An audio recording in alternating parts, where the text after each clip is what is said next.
Coming at you live from the Conquer. It's the Cumposting Christmas Spectacular / Hanukkah Spectacular / Kwanzaa Spectacular / any other holiday spectacular. Roll the intro.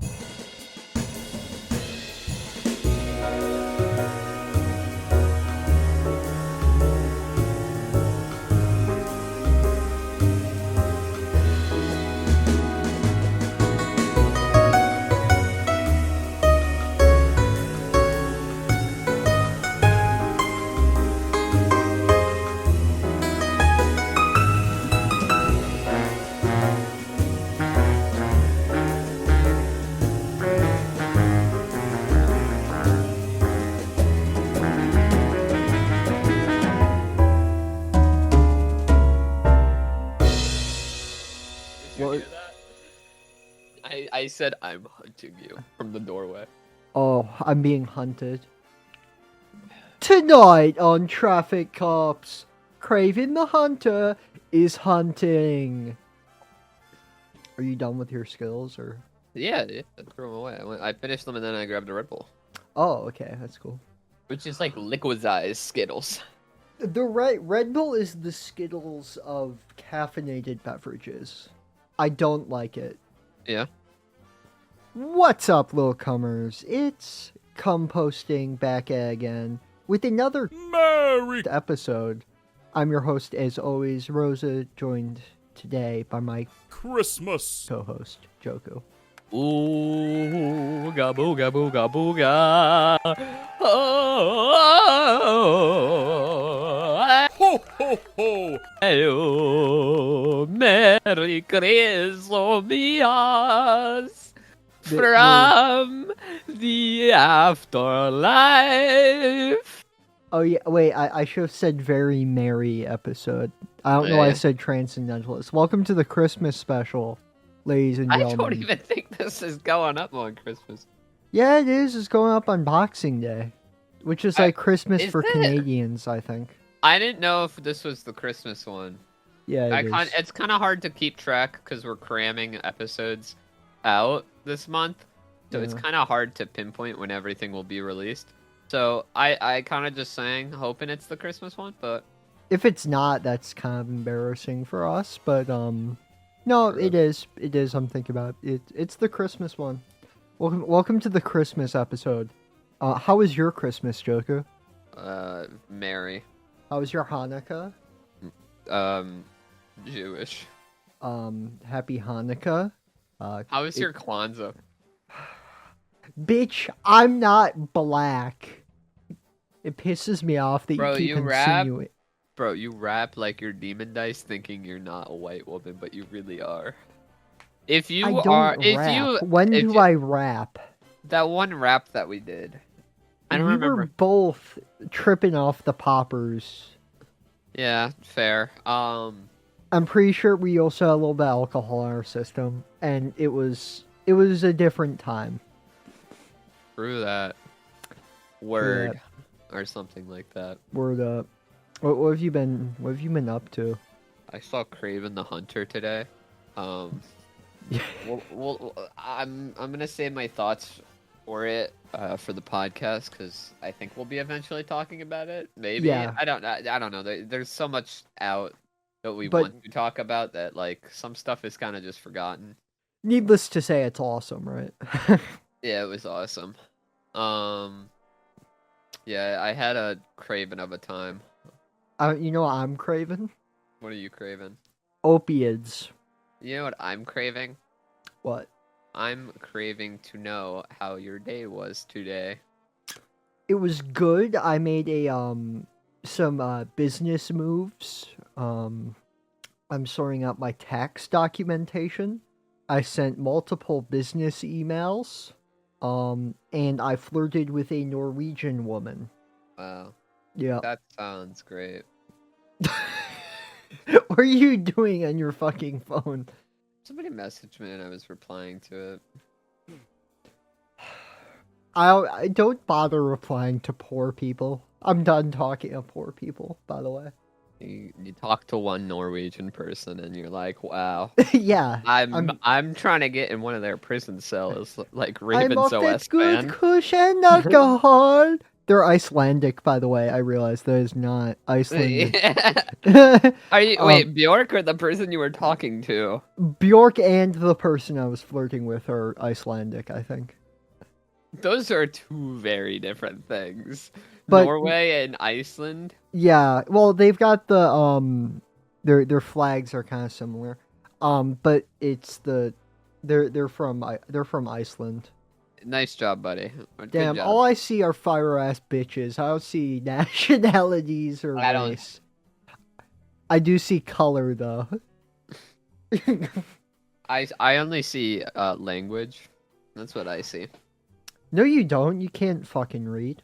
You hear language, you don't see it. I know your ass can't read. Yeah, I can. You All right. spelled your name as Moku. How do you mess it up that bad? You spelled it. When? You spelled it Moickew. That spells monkey, idiot. I'm not a monkey. I'm not following for your fucking banana. Fucking idiot. You already fell for my banana trap. You're in a cage. It was a box with a banana in it, held up with a stick. That's why I'm here on the podcast. Cause Yeah, I I fell for the caught banana you. trick. I fucking caught you in my banana trap. I pulled away the twig, letting the box fall over, causing you to be trapped. I'm on that good cushion alcohol. I am on that good cushion alcohol.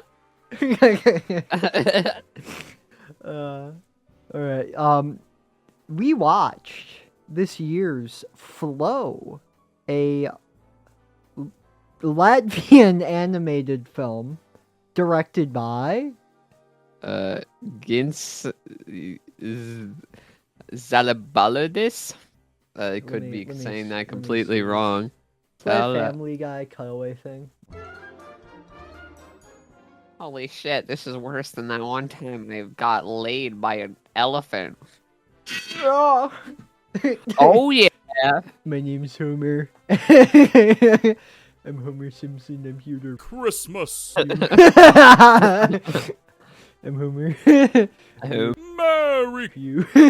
Homer. No, I'm Homer. I'm. Ho ho ho. Alright. Alright. But to beep that out, you know what word to beep out? By Dude, I don't know why you said it. It's so stupid of you. Now, what's the name? Gints Zilbalodis. Okay, so I was like, right? Well, I'm assuming we're both wrong. Well, yeah. They are basically everything to do with this movie. Writer, director, movie, editor, cinematography, production design, composer, just kind of everything on this movie. Yeah, one man band over here. I think yeah. Yeah. And it is a 3D animated movie about a cat, who ends up getting put on a wacky adventure after a great flood happens, and The world flood. the world floods, and they get on a boat with a cast of wacky characters. There's There no is- dialogue in the movie. yeah. Yeah. What'd you think? I liked it. It was simple. It was nice to just kind of get lost in this world that is presented in you, at you, and it looked really good, and it executed it well. That's about it. Yeah, I think, first of all, it's a beautifully animated movie. I watched this movie just for its animation. Fantastic visual style. In terms of the plot, it's not Shakespeare. It's kind it's of not- just... It's not a very plot-centric movie. It's more Yeah. focusing on the world building. It's a vibes movie that doesn't really care about the plot. Yeah. Which, I mean, it's fine. I don't really care or need a plot in this. I think it's like plotlessness makes it better in what it's trying to go for, and just kind of presenting a world for you. Because sometimes there isn't a plot. You know, it's just a cat. Yeah, it's just I a don't cat think fucking- my cat has like a plot going on with its life. I think it's Yeah. just kind of there observing the world that like it's in. Yeah, the animation in this movie is very technically impressive in terms of how they very realistically replicated the mannerisms and movements of a cat Yeah. in a cartoonish but very realistic and impressive way. What was your favorite of the wacky cast of characters in this movie? Capybara, coconut doggy. I got the Glock in my Rari. 17 shots, no 38. You said you don't rap. You're just like Demon Dice. Dude, a white musician? Yup, it's a Demon Dice clone. Yeah, well, that's just been on our mind, so. Bach, Demon Dice clone. Beethoven, Demon Dice clone. Everyone's a Demon Dice clone if you think about it hard enough. Yeah, Kanye's basically a Demon Dice clone at this point.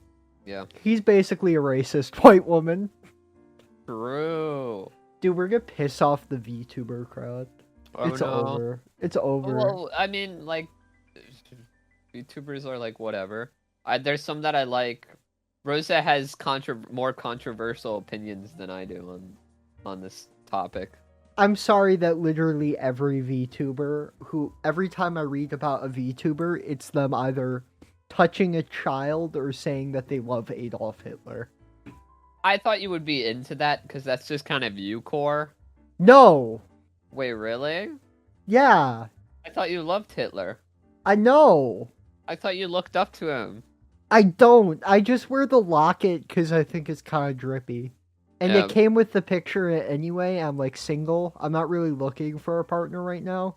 So I figured it's like an old black and white picture. I don't know if it's worth something. So Okay. I figured I'd keep the picture in the heart locket that came with. Bless your sweet little soul. What the fuck? Sorry, I got a little heated there. Call me hot-headed minion. I'm gonna call you Hot Frosty. Jumping into spoilers about this movie, what was your favorite part? My favorite part was the only interesting plot development in the movie, which is when this bird that was piloting the ship, who's awesome by the way. I'm a big bird fan, so it was great to see some bird representation in this movie. A bird goes on the top of a mountain and dies, and there's a just very serene, psychedelic animation. Yeah, I would agree. That's also my favorite part. I enjoyed that. It's also a little bit weird and contrived and confusing after the fact because the bird dying leads to the world being unflooded. It's a sacrifice, silly goose. They sacrifice. He wasn't a goose. I think it was a heron. Yeah, but still. So it's a Calling silly you heron. this. I'm calling you the silly goose. Dude, that's fucking mean. Stop. I'm sorry. Jeez. I'm feeling very evil today. I'm sorry. I watched Dude. Craven, and then I was like, you know what? Demon Dice clone. Like, you know I take Duck Duck Goose seriously. I've been playing competitive Duck Duck Goose for years. And for you to, like, call Goose silly, when I'm literally known for creating the Goose opener in the Duck Duck Goose meta. I advanced the competitive Duck Duck Goose scene more than any player in the last decade. And the fact that you're, like, minimizing the achievements of trans. All right, enough of your goose talk. Anyway, back to the movie. Gender. Yeah, the heron dying ends the world flood. And we kind of just see these characters react to the whole thing. Yeah. I thought it was fine. I thought it was lacking in depth. I enjoyed the animation, but I enjoyed a lot of the vibes it presented, but it also came across as sort of a one-trick pony type movie. I'm excited to see what the director does in the future, but it didn't blow me away. I'm warm towards it, but it's not. Alright, so I'm gonna say the complete opposite kind of here. I think it's a movie that I really can get lost in the world of. And I think it's very pretty. I like the sound design of it. Sound design's good. Yeah, it's not really plot heavy, which is completely fine. Not everything needs to be. and not everything needs to have depth, I think. And it doesn't overstay its welcome. It's only an hour and 20 minutes, so it's not a long watch. It's not like you're there for like 2 hours, just kind of meandering for a while. So, but I still like it. Yeah. I enjoyed that it was shorter. I appreciate a lot of the art direction that went into it as a very coherent and nice looking visual style. And I totally get that you can get swept up in the good vibes of the movie. But don't you think that's like the point of the movie? Yeah, no, I get that that's the point, except I'm saying that's not my experience with the film. I thought it was above average, but nothing about it really blew me away or made me think, wow, this is like incredible. Yeah. Yeah. Okay. Overall I liked it though. There's some good moments in the score, which I enjoyed, particularly the scene where the bird dies. Is my favorite moment in the movie score. Foley artists and sound design team pulled out all the stops for this. The sound design is very front and center in this film, and all of it is great, I think. And yeah, I'm excited to see what this director does in the future. And it's very cool to see a Latvian animated film getting some much deserved attention, I think. Yeah. You want to score it? I am thinking a 9.5 out of 15. Feeling a 10.5 out of 15. Alright, that gives this movie a 20 out of 30, putting it on our ranking. Putting it where?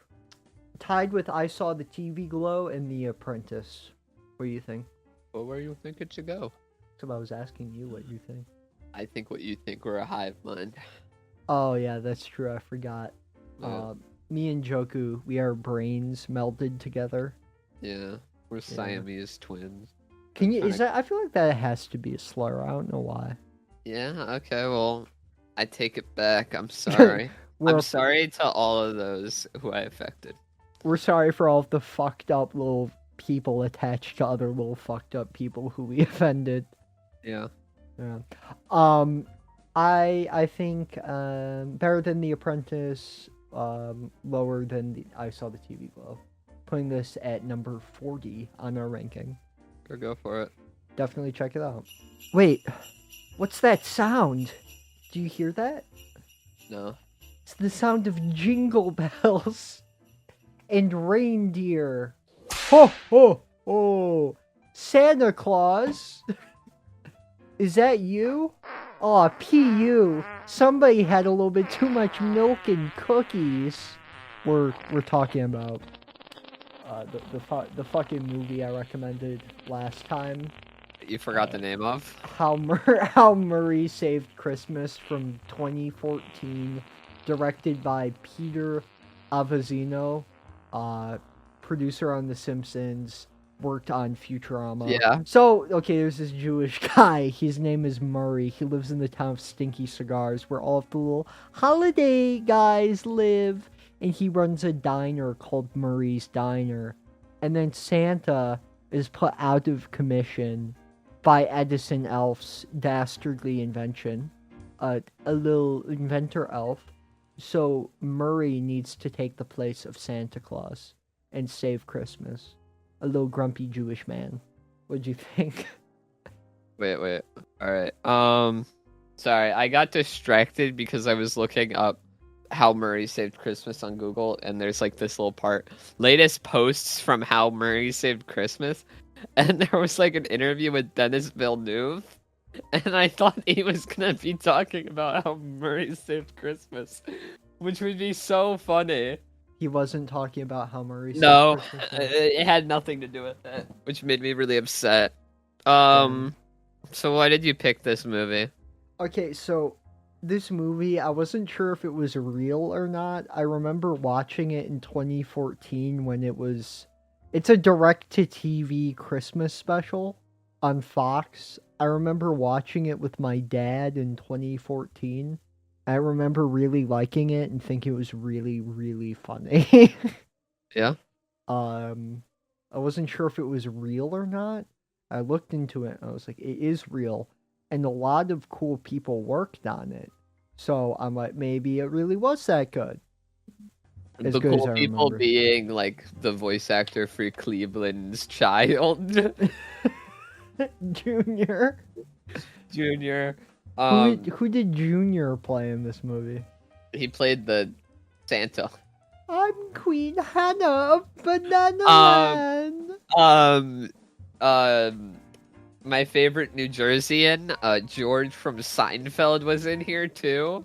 Yeah, And George's father from Seinfeld is also in here. that's true. Jerry Stiller and Jason Alexander. Yeah, Jerry Stiller is the He Murray. plays Murray. Yeah, he's the best part of it. Jerry Stiller is fantastic in it. Rest in peace. Yeah, he died 4 years ago. Yeah. Rip a real one. Yeah, rip a real one. Now we're never getting How Murray Saved Christmas again. Again. Yeah, what'd you think of this? Dude. It reminded me of Forget About It. Which if you don't know what Forget About It is, it's a TV show. Like a family animated sitcom, like Family Guy, Simpsons, Brickleberry-esque type shit about a mob family. The intro is the best part. Let me tell you something about a friend of ours named Jimmy. He made a wise guy in the capital with the Gamini, but when he found out that he'd be whacking Uncle Cheech, he took a boss and threw him 24 sweet. Wasn't long till the mob once saw them dead. So Jimmy had no choice but to talk to the feds. The feds say they had to take him, use him as a pawn. So he ratted out his friends and moved to Saskatchewan. Forget about it, forget about it, forget about it, oh, forget about it. The Forget About It YouTube channel posted a video 6 hours ago.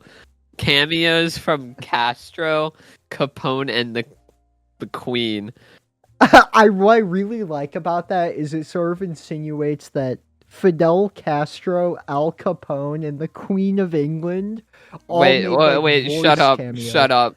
They stream episodes of Forget About It live. It's happening right now. There's 177 people watching. But that is what this movie reminded me of, and I don't know. Also, that whole fucking song that you sung that like took like 3 minutes, the intro is 37 seconds long. All of that is said in 37 seconds, which is insane. Damn. Yeah. What do you think other than the Forget About It. Forget About It connection? I didn't care, bro.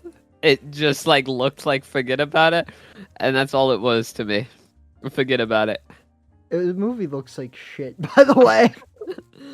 This movie's like cancer for the eyes. Yeah. The writing's okay. I thought there were a lot of good jokes in this. Yeah, it's not bad. Like what jokes? The Vishnu is the convenience store worker. That's the Indian guy was not one of the jokes I was looking for. You're not telling me Vishnu was the joke you were looking for? No, I was thinking work because we don't have health insurance. I like the Santa's giant out post because we're cheaper than the Chinese. That's not like good. That's I not. don't know. I thought it was fine. It wasn't like high art. Yeah. I liked the mid. Santa poster saying the Big Brother Santa poster. That's like Yeah. a small detail in the background that only real How Murray Saved Christmas fans would understand. Yeah, Santa hits his head and he gets autogynephilia. He's like, I'm Queen Hannah of Banana Land. What did you think about that? I just thought of Cleveland Jr. getting shot by Peter Griffin Put that and on making screen. it like a. Can we just review that episode of Family Guy instead? No. It's a really funny episode because It's like the super... Christmas episode. This is our Christmas movie. Yeah. Christmas. I feel like Murray right now. Old, grumpy, and Jewish. And a milkman. Oh yeah, it's revealed that he was actually a holiday hero married to the Statue of Liberty, and he was like milkman Santa. Because August 12th was... Alright, I'm watching National Forget Milkman. About It intro. You weren't fucking kidding when you said that you were gonna sabotage this episode to get back at me, huh? Dude, sorry, it was like peak. Also, the intro was 31 seconds long. It's a 30-second intro. I'm not trying to sabotage your episode. I'm just like enamored by pretty things and colory lights. I'm sorry.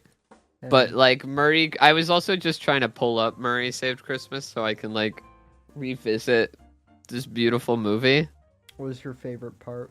The milkman backstory. It's a really cinematic reveal. What was your least favorite part? Vishnu. Yeah. Actually, no, not really. It was really racist, but I would be lying to myself if I said it was my least favorite part. My least favorite part was the end with the police officer thing. Oh yeah, they try and shove conflict into it by having a cop go after Murray and Edison Elf because they took Santa's sleigh to save Christmas. Oh, I also like that the Labor Day has a character and he tries unionizing Santa's workshop. I thought that was kind of cute. My favorite part of this movie was how all of like white people played people of different races. Yeah. Like George was playing I guess Indian doctor. There's also Vishnu is also played by a white guy. A lot of... Well, the doctor was Doc Holliday. So does that make it okay? No, except Doc Holliday I do not think was an Indian man. I literally have him on screen. Do you want to see him? Look at him. Doc Holliday is a real person. Look at him. I guess he is Indian. What were you saying? Wait, why did they make him Indian? Doc Holliday in real life was a white guy. I don't know. Huh. It's just it's very bizarre. Yeah. There's a little bit of racism. There's a lot of racism in this, let's be real. Yeah. 2014 was a different time. Yeah? What's... Not really, actually. Obama was president. Obama. Soda! Soda! Yeah. I love how Minnesota made him so exacerbated. So excited. Yeah. What did you think about the songs in this? This is a musical, by the way. Forget about it. Dude, it literally is just forget about it to me. Dude, Forget About It songs are so much better than this shit. Dude, they're both like the same thing. You could like hold a picture up, like the fucking Pam photograph. Tell me which ones. They're identical, bro. They look Dude, exactly. Did you really make an Office joke? Did we fall off that hard? Dude, We're making Office joke. I'm just referencing that just to make the point that they're both like, they look the same. They both have the same type of quality. Yeah. Are you glad you watched it? Dude, like the fucking show. Forget about it. I'm gonna fucking forget about it like tomorrow. It wasn't life-changing for you? Because I would say it was life-changing for me. No, I'm not gonna care. I'm gonna... You don't care about... Dude, come next year, I will have forgotten I have watched this. Damn. What was your favorite character? Vishnu. What was your least favorite character? Mine was Edison Elf. He's really Mine was fucking Vishnu. annoying. Dude, if you keep bringing up Vishnu, I'm gonna end up doing the fucking voice. I don't want to do the voice. Who is your favorite elf? Mine was Vishnu. Hello. Hello? Vishnu, is that you? Yeah. No. Hi, Vishnu. How are you Hello. doing? Good. What are you doing right now, Vishnu? Vishnu's playing the quiet game. I'm not doing the voice. I'm not. You already doing the did it. You did do the voice. Prove it. We're recording. Destroy the footage. Burn the boats, as Joe Rogan once said. Do you have anything else to say about how Dude, I do. Maurice- I'm gonna forget about it. Dude, can you Okay, fine. say You want... something else? You're like Okay, a okay, shut pull-string up. doll Shut the... Wait, with one line in it. Vishnu and forget about it. Here, you 2 want to hear lines in it. Shut up. Here's my favorite part. The O in the poster is a bagel. I don't know why it's a bagel. Because he's Jewish. True. Bagels equal Jewish. He's like, oh, I need a bagel and lox. I hate that fucking little elf though. That little blonde Yeah, one. that little fucker. Would you? What I what? You know. So Would yesterday you I was teach him a playing lesson? So yesterday I was playing Elden Ring. No.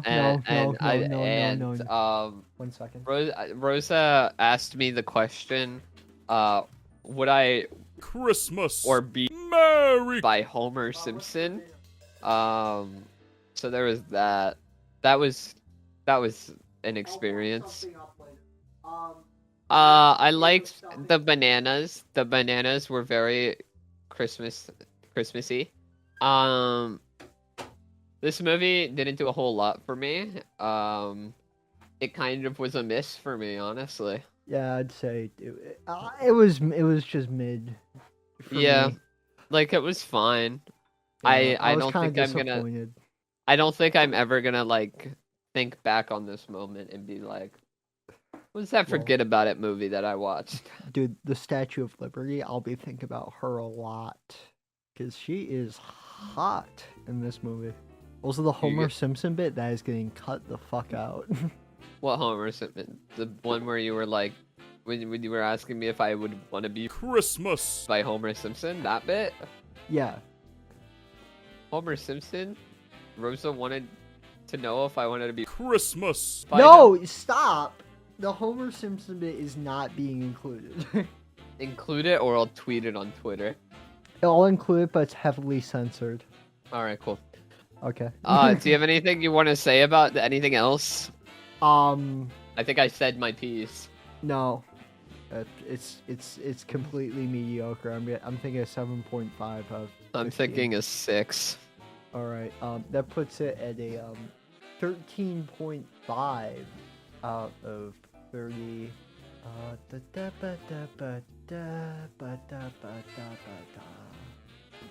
Putting it between Longlegs and Alien Romulus. Cool. Yep. The question time. Yeah, it's question time. Alright. Do we have any questions from Twitter? No.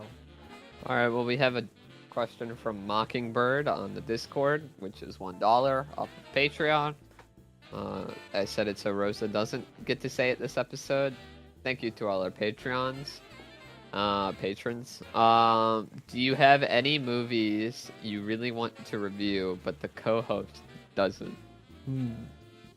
I guess it kind of depends on timing. Like there are things that I'd like to review, but it's like you're busy or the timing doesn't make sense. Yeah, there's a movie that Rosa really wants to recommend. She's recommended it twice now, but I think that I personally thought the timing of it was not right because Yeah. it is a movie that requires a little bit nuance, and I want to give it like the proper like rating it deserves, the proper discussion that it deserves. So I thought it would be best to hold off on it. It's a 5-hour historical film, and I think that in that case we're waiting for we're having a history YouTuber on to discuss that film with us. So a lot of the time it's like timing things. It's not like there are some like movies that are coming out that I just don't care to talk about. Yeah. But like that's like Reagan- but like I feel like that's like kind of a different story cuz like yeah. because like no matter what the movie is picked by the other person, we're gonna watch that, you know? Yeah. Like it's kind of just us whenever we're like, what movie are we gonna talk about? Like the newer release that we just like couldn't care. Like I don't really want to watch like fucking what is it? Am I Racist? Yeah. Or Reagan? Like I just don't really care. Yeah. You know? I get that. And it's not like I'm gonna be arguing tooth and nail that we should review those movies. Like there's a movie out of those two, I'd rather watch Am I Racist before Reagan. I could care less about Reagan. Yeah, but when it's mostly a newer movies conversation because like in terms of like movies that aren't coming out this year that we pick for the show, something like the live action How the Grinch Stole Christmas would be a movie where if I was going to like say no to one of your picks, that would be one of them because I fucking hate that movie. But like, I wouldn't say no to your picks unless it, Yeah, like, I would. The only way I would say no is if like there's a good reason to say no. If there's a like with the documentary we just talked about, that Rosa alluded to, like there was reason for it not being talked about on the show. Yeah, at least yet. Yeah, it's more so something like, my schedule doesn't allow for it. It's usually as outside factors rather than I don't want to watch it because we've subjected each other to like films that weren't fun to sit through. Like Birth of a Nation is an example of that, where even if it's not fun to sit through, I mean, we're always first and foremost picking movies with an interesting discussion in mind. Yeah. Does that interesting discussion happen? No. Not all the time, but that's what we're picking for. Yeah, like I another thing that like matters for me is sometimes we do have to cram episodes. Like we have to record twice this week because of our like just how schedules work. Yeah. So I like try to curate like a shorter-ish movie, not like a 3-hour one.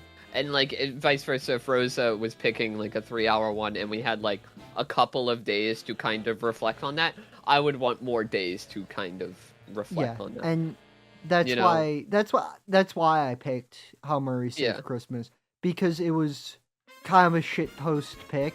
Like, oh, we're gonna have our first Christmas episode be this TV special that nobody's watched. But more importantly, it was just, it's 42 minutes and you can get it on YouTube. Yeah. For like $4. So, when we're picking, we try and be considerate of that fact. Like, I'm never like intentionally picking stuff that I think would like make you peeved, because it doesn't make for an interesting discussion. I think it still does. I like the way I look at picking movies, which I think is also a very interesting topic that we can have right now, is like, how do you pick your movies? Because like for me, it's like, what do I want to show the other person? What can I get an interesting conversation out of, you know?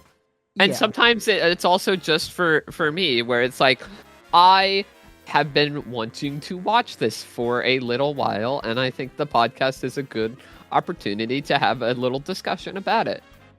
Yeah, I agree. It's a lot of the time it is something that I've been meaning to watch, and the podcast is a good way to force myself to get around to watching it. I know that's a bit funny of phrasing, but as someone that does have ADD, I don't like bringing it up. It can be difficult to sit down and watch a movie. Yeah, even like, if I do enjoy it, and I enjoy this podcast because it incentivizes me to do that. And engage with this hobby I enjoy.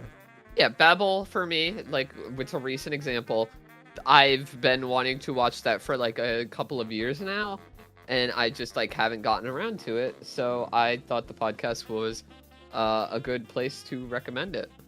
Yeah. And the another one of the primary drivers behind why I pick what I pick is first off, I know I'm going to be able to do good jokes about it. I have something to work with there. and more importantly, in my opinion, it can be a jumping off point to educate about a political or sociological issue. Because I don't think that there are really any good podcasts run by Marxists that I know of. Most of them fall into just like campus bullshit traps. And although I don't consider myself educated enough or really want to run a purely political show, I think that that can just be a good jumping off point to educate people about issues that affect their life. And importantly to me, make people want to engage with art at the political level rather than at a surface level of like aesthetics.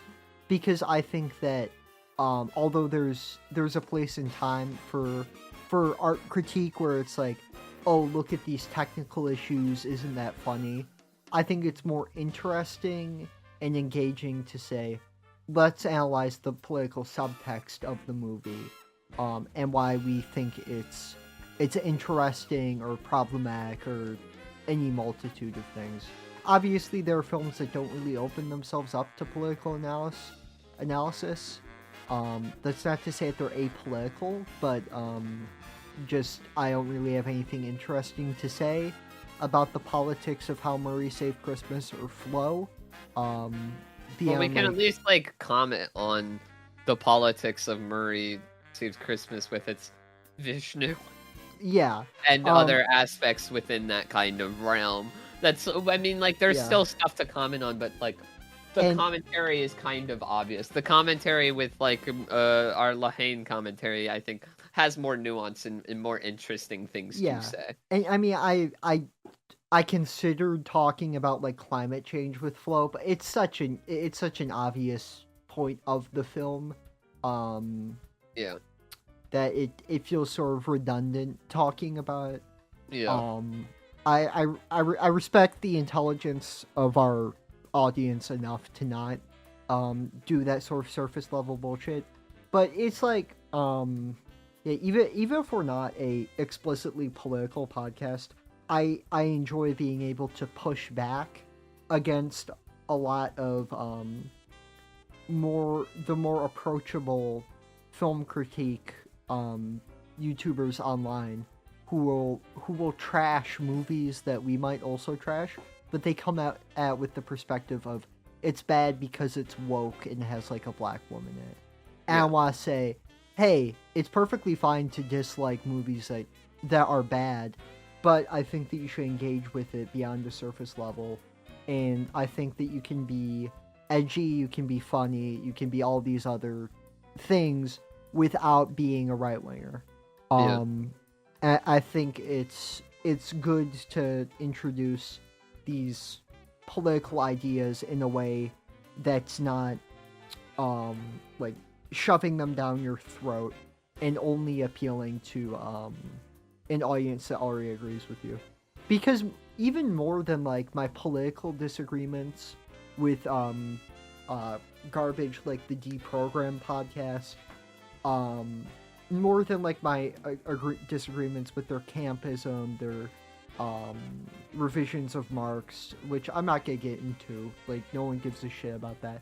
More than that, I think that these are ineffective because you're not reaching out to anybody new. Nobody who isn't already a card-carrying communist is sitting down and listening to a hour-long communism podcast every week. Whereas with shit like this, people who don't agree with us are introduced to new perspectives and ideas, and they don't have to agree with us. They tune in every week and hopefully have the way that they engage with art and society widened or made more nuanced. True. A bit long-winded on my part, but hey. Yeah, no, it's all good. Little Miss Yapper. Yeah. I mean, we're both at a different place politically to when we started the show. Yeah.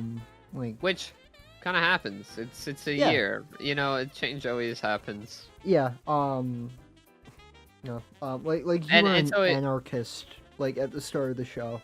No, I would say I was like I think the way, like, communist pilled in a non-educated kind of way, I would say. Hassan pilled, for lack Yeah. of a better term. Yeah. Yeah, you just like kind of watch like some commentary YouTube Yeah. communism, and then you're like, oh, yep, that's my political view, and you don't go anything further. Yeah. And then like it changes to anarchism, and now it's just like being aware of both, kind of, and everything.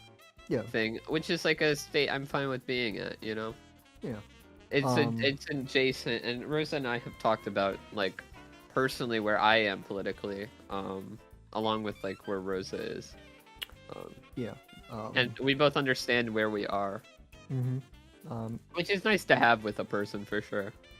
Yeah, and I think that engaging in art critique has expanded both of our views on society, art, and politics.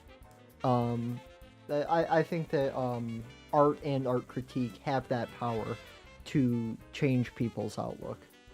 And obviously that's not a substitute for doing the reading. I've been thinking about on my personal YouTube channel, talking about reading theory and shit like that. And I'm doing a collaboration with Rose Media, who it's a communist YouTube collective. They're like the only good leftist YouTubers in my opinion. In terms of like super theory dense stuff, obviously there are people I find entertaining, but if you're like going on YouTube with the intention of I want to get educated on political theory, they're the only people doing a good job in my opinion. I'm gonna do in the future an episode with them on their channel about anti-capitalism in film movements from film's inception to today, which is gonna be cool. Yeah, I think it's good to have a comedy film show that's politically aware and sort of diverts a lot of the right-wing lean of the space and liberal lean of the space in a more positive direction. Yeah. Yeah. Oh, I had a question. Actually, I do. What's like a kind of a thing, or like that has like really inspired like you at like such a fundamental level, or like just kind of like something that you like look back on and you're like, that kind of drives me. That kind of I feel so connected to it at like a spiritual level. In That makes terms sense. of political any- outlook or this No, show? just like kind of anything, I guess. Like I the album Weather Day, I think, is my favorite, or Come In by Weather Day is my favorite album. Mhm. And I recently listened to it again after like a couple of like months, and I after like revisiting it, I felt like so much like more spiritually connected to it, you know. Yeah, Like it really speaks to me at like another level, and I'm wondering if you have like anything that like speaks to you at like just like at a higher level, you know. yeah, I just say the language of jazz. That's a bit of a pretentious answer, but I really enter a flow state when I'm locked in, playing jazz with people, and the communication that allows for is so interesting. Being able to communicate with people with this shared language who I don't have a common language with. For example, like I was playing with a Japanese bass player who I don't speak a lick of Japanese. I'm a gringo. Yo no hablo Japan, and we were just playing rhythm changes together and doing licks on that. And that was, I think it's a really powerful thing.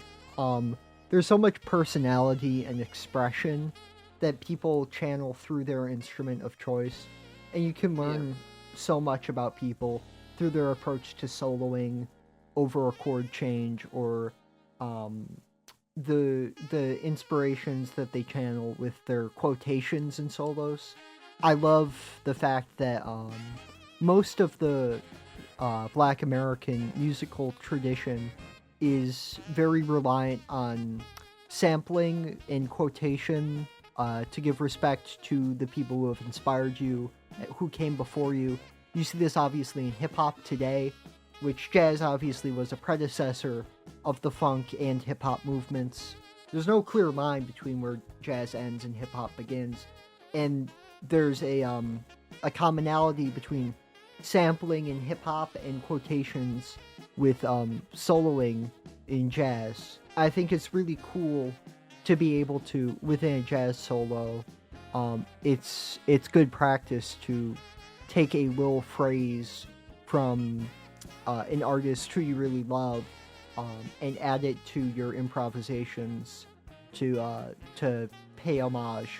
I think that's a really cool thing when you notice that somebody's taking a lick from a Cassiope record that you both like. It's unsaid, but you notice these little things, and you learn a lot about people with their styles in jazz. Yeah. I think another one for me is movie Lady Bird, which I've talked about, I think, on this podcast a good amount. Mm-hmm. But I still like to bring it up as like one of those that like just feels a lot deeper and connects a lot more than like just kind of loving something. Yeah. You know, it like speaks to you at like a different level than like other movies or other media things, which is like something that like I think is an interesting thing. Like you just kind of feel seen, you know, whenever that kind of stuff happens. I don't know. At least in my experiences with the two that I've kind of talked about, you know. Yeah. Yeah, I don't think I have a film that I connect with in that way. Surprisingly enough, but I feel like Lahane, maybe for you. Lahane is a film I really connect with and fuck with, but I don't think it's at like the extreme level that of connection and kinship that I have with the language of jazz. Yeah. Because jazz has extended to being an outlook on life and a sort of personal philosophy of going into things with a plan, rolling with the punches, and improvising my way through it. And I think that I'm a more mature person, a better person, since I've started engaging with the art of jazz. Because I'm able to throw myself into situations and sort of improvise and navigate new situations with a certain level of confidence.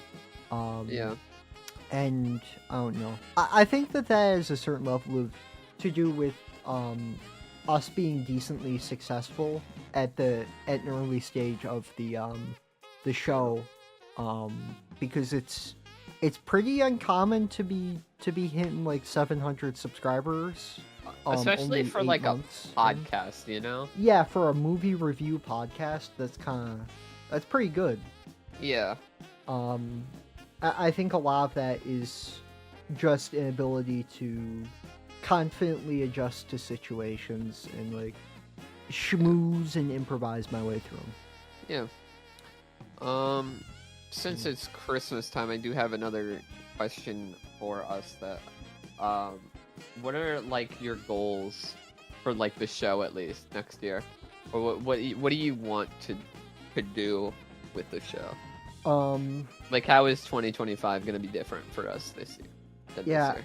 I think my number one goal for this year and last year is growing the show. Maybe next year we're gonna end up living in the same place. I don't know. I might be transferring to another school next year. Maybe not. We'll see. Yeah. Would love to, but might need to do a little bit more college. Who knows? Mm-hmm. But for the short future, for the coming months, we do plan on linking up at one point or another and talking about some movies in person, and there will probably be some IRL content.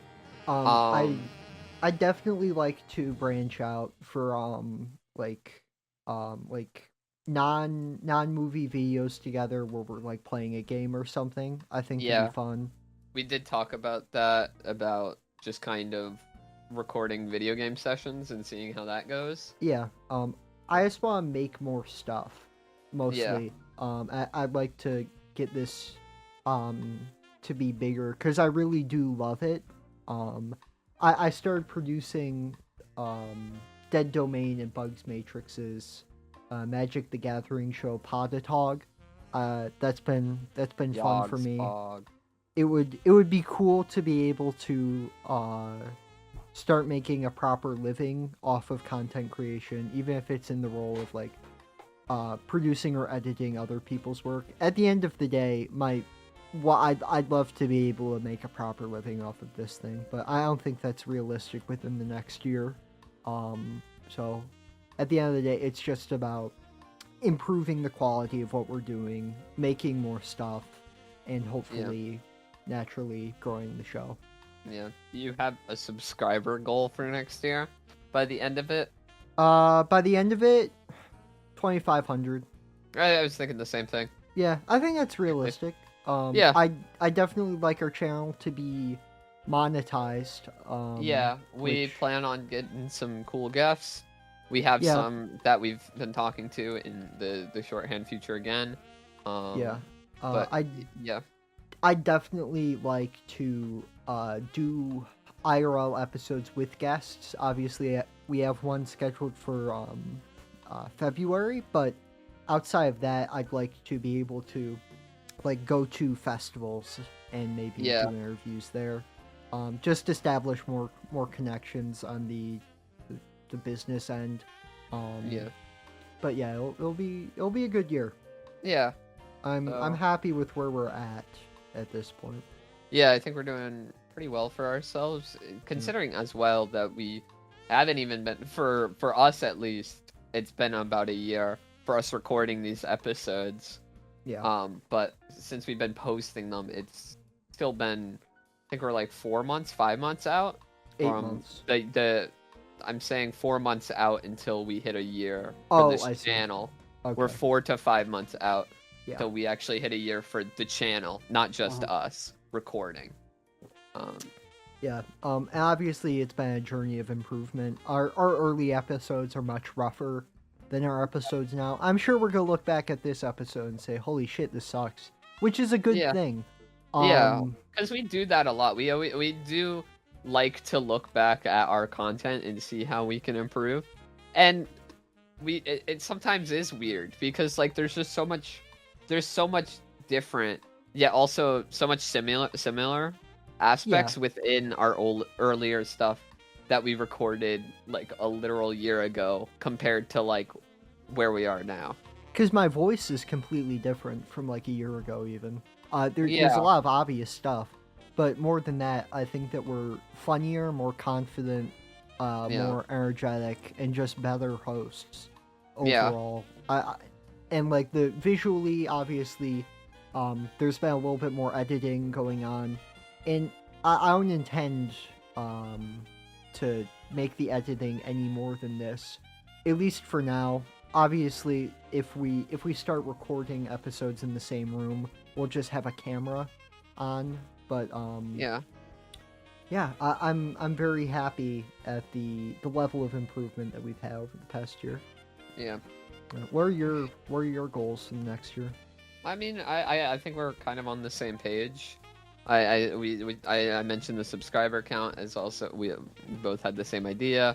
The video game stuff, IRL content, same kind of things. Yeah. Personally, for me, this show is not as much like I consider this Rosa's baby, and personally for me, the show is a lot different for me compared to Rosa. I personally just look at this as just an outlet for me to talk about movies. And that's just kind of what I like to do. Yeah. I for you, Rose, I think this connects a lot deeper to you. This is a really important thing for you. Like, I'm not trying to sound like it's not important for me, but like, I am. It's not my main goal in life. You know? I wouldn't say. And I'm just happy. I'm happy that it can make you happy if I'm here. That's like where it boils down to me. Like I'm here to do the stuff that you want to do because it's fun for me, but it's not my primary interest within life. I Yeah. still consider movies a hobby, you know. Yeah. Yeah. And I've I obviously- appreciate what we're able to do here. Yeah. This has been a big part of my year since I got let go from the sexual harasser Italian restaurant thing. I've been pouring a lot of energy into this. I've found it very fulfilling that I don't know. I think I'm okay at business and shit like that. Even if it is boring to talk about, like growing a Patreon and and like establishing connections with guests. But I think it's cool that I'm establishing connections with people I respect and people you respect. Yeah. More boring goal for next year: get registered as a worker cooperative. Yeah. Ooh. But yeah, next year's coming. We'll see what's in store. As you know, depressing as it kind of looks to be with the turnout of the presidency in the presidential election, and as we're being trans people, Yeah. that outlook is not super bright, but I still try to stay super positive, and I'm still excited for next year because, I mean, I don't know, that's just kind of how I would like to look at things, you know? Yeah. I don't know. I just history is advancing. That's how I'm looking at it. And Yeah. I think it's advancing in a positive direction. Even if there's a lot of negative bumps along the way. Yeah. That might be an undialectical way of thinking, but it's what keeps me sane. So, Yeah. whatever. Do we have anything else we want to say? No.